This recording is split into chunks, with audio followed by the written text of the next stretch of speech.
కవిత గారు యునైటెడ్ పూలే ఫ్రంట్ అనే ఉద్యమానికి తెరలేపారు. అదే అసెంబ్లీ ఆవరణలో జ్యోతిరావు బా పూలే గారి విగ్రహ ఆవిష్కరణ జరగాలని.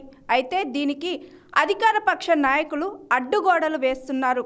మొన్న పొన్నం ప్రభాకర్ గారు స్పందిస్తే ఈ విషయం మీద ఇప్పుడు సాక్షాత్తు సీఎం రేవంత్ రెడ్డి స్పందించారు. అసలు ఎందుకు ఇలా జరుగుతుందనేది ఆ పార్టీ నాయకులు నరేష్ గారు మన ముందున్నారు. ఆయన్ని అడిగి తెలుసుకుందాం.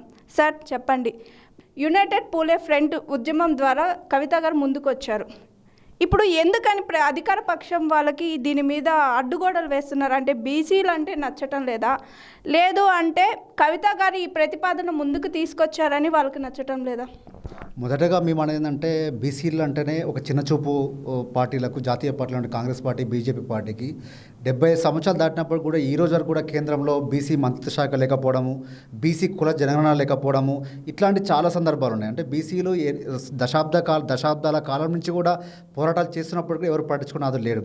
అయితే ఇక్కడ కల్వకుంట్ల కవిత గారు ముందుకొచ్చి ఈరోజు యునైటెడ్ పూలే ఫ్రంట్ పేరు మీద ఈరోజు మా బీసీలందరికీ కూడా ఒక ఏకతాటిపై తీసుకొచ్చి ఈరోజు అసెంబ్లీ ఆవరణలో ఒక పూలే విగ్రహాన్ని పెట్టాలి. మన పూలే అంటే దేశం వ్యాప్తంగా ఆ రోజు అంటే అంబేద్కర్ గారు సైతం కూడా నా గురువు గారు అని చెప్పుకున్నట్టు మహోన్నతమైన నాయకుడు పూలే గారు కాబట్టి మనం వారిని గౌరవించుకోవాల్సిన అవసరం ఉంది. బీసీల మనోభావాలు దెబ్బతినొద్దంటే, బీసీల ఆత్మగౌరవం నిలబడాలంటే పూలే గారి విగ్రహం పెడితే వాళ్ళకు ఒక మనోధైర్యం ఇచ్చినట్టయితే చెప్పి కవిత గారు ముందుకొచ్చి ఎవరైతే స్పీకర్ గడ్డం ప్రసాద్ గారు ఉన్నారో వారికి లెటర్ ఇవ్వడం జరిగింది. ఇచ్చిన మరుక్షణం నుండే ఎదురుదాడి చేసే ప్రయత్నం చేస్తూ ఉన్నారు. ఈరోజు ఎట్లా చేస్తూ ఉన్నారు? గతంలో మీరు అధికారంలో ఉన్నారు, ఎందుకు చేయలేకపోయారు? లేకపోతే ఇప్పుడే వచ్చిందా? లేకపోతే బీసీలకు అంటే మేము అడుగుతున్న సూటిగా మీరు అడిగేదంటే, ఒక బీసీ నాయకునిగా, ఎంబీసీ రాష్ట్ర అధ్యక్షుడిని ఒకటి అడుగుతా ఉన్నాను ముఖ్యమంత్రి గారిని. ఏమంటే ఈరోజు ఎందుకు బీసీల మీద చిన్న చూపు చూస్తూ ఉన్నారు? అంటే కల్వకుంట్ల కవిత గారు వచ్చి లెటర్ ఇవ్వడమే మీకు అడ్డంకిగా కనబడతా ఉందా? లేదు అంటే ఒకవేళ పూలే విగ్రహం పెట్టడం వల్ల ఆ క్రెడిట్ వాళ్ళకు వస్తుందని చెప్పి మీరు భయపడతా ఉన్నారా? లేదు అంటే బీసీల నాయకత్వాన్ని మీరు భరించలేకపోతా ఉన్నారా, మీరు ఆహ్వానించలేకపోతా ఉన్నారా అనే విషయం కూడా తేల్చాల్సిన అవసరం ఉంది. ఈరోజు ఈ యూపీఎఫ్ అనే ఈ సంస్థ ఒక మహాత్మా జ్యోతిబా పూలే విగ్రహంతో పాటుగా బీసీల మనోభావాలు, బీసీల ఆత్మగౌరవాల కోసం ప్రతి దాంట్లో కూడా ఈరోజు ముందుకొచ్చే విధంగా మా సంఘం ఏర్పాట్లు జరుగుతూ ఉన్నాయి. ఈరోజు జిల్లాల స్థాయిలో కమిటీలు వేసుకున్నాం. రాబోయే రోజుల్లో మండలాల స్థాయిగా, గ్రామాల స్థాయిగా ఏర్పడి వచ్చే నెలలోనే మేము మహాధారణ కార్యక్రమం కూడా చెప్తా ఉన్నాం.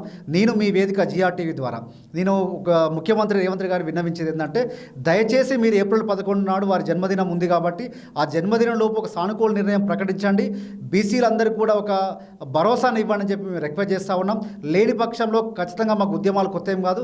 గతంలో తెలంగాణ రాష్ట్రాన్ని ఏమీ లేదు అన్నటువంటి అసెంబ్లీలో తెలంగాణ పదం వద్దు అన్న నాటి నుంచి తెలంగాణ రాష్ట్రాన్ని ఏర్పాటు చేసుకున్నటువంటి చరిత్ర మాకుంది కాబట్టి మేము ఉద్యమాలు దిగితే మాత్రం చాలా శక్తి చాలా ఎక్కువ అయిపోతుంది. కాబట్టి దయచేసి మేము ఒకటి రిక్వెస్ట్ చేస్తాను, జ్యోతిబా పూలే విగ్రహాన్ని అసెంబ్లీ ఆవరణలో పెట్టే విధంగా నిర్ణయం తీసుకోండి. ఏప్రిల్ 11 లోపే వారి యొక్క నిర్ణయాన్ని మీరు వెల్లడించని చెప్పి మేము కోరుతా ఉన్నాం.